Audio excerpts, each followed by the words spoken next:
The plastics chemical BPA was banned from baby bottles in Canada in 2008, in France in 2010, in all of Europe in 2011, and in the United States in 2012. But in 2015, France forbid the use of BPA in any food or beverage packaging, something the US FDA decided was not warranted. But what about the 90-plus studies reporting links between BPA levels in people's urine with a wide array of adverse health outcomes, including an apparent significant increase in the likelihood of developing heart disease and diabetes, obesity, impaired liver, immune and kidney function, inflammation, reproductive effects in women and men, and altered thyroid function, and developmental deficits in children, such as aggressiveness, hyperactivity, and impaired learning.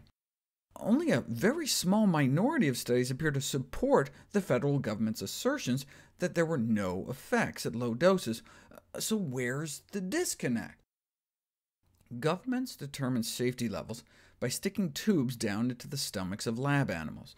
The BPA is released directly into the stomach, where it goes to the liver to be detoxified into an inactive form called BPA-glukuronid. So very little active BPA gets into the bloodstream. But that's not what studies on humans show.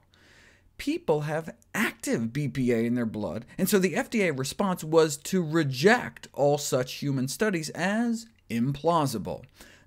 The problem with a blanket rejection of human data is that there may be sources of BPA exposure that are not modeled by stomach tube exposure in rats.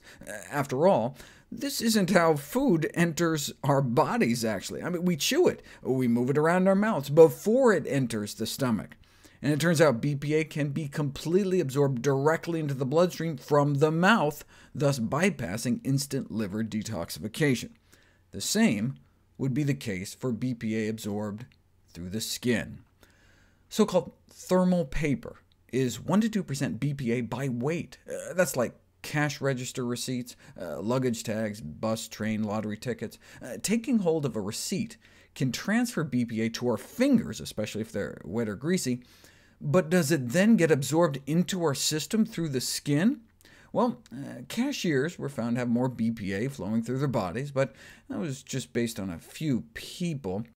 Same problem with studies showing those eating plant-based diets having lower levels, too small of a sample size really to make a conclusion. It's been estimated that even cashiers handling receipts all day long may not exceed the tolerable intake. However, if they're using something like hand cream, that could change. Many skincare products, hand sanitizers, lotions, soaps, and sunscreens contain chemicals that enhance skin penetration. So using a hand sanitizer before touching a receipt could, in theory, cause a breakdown of the skin barrier. Theoretically, that is, until now. We now know that holding a receipt and eating food after using hand sanitizer results in high blood levels of active BPA.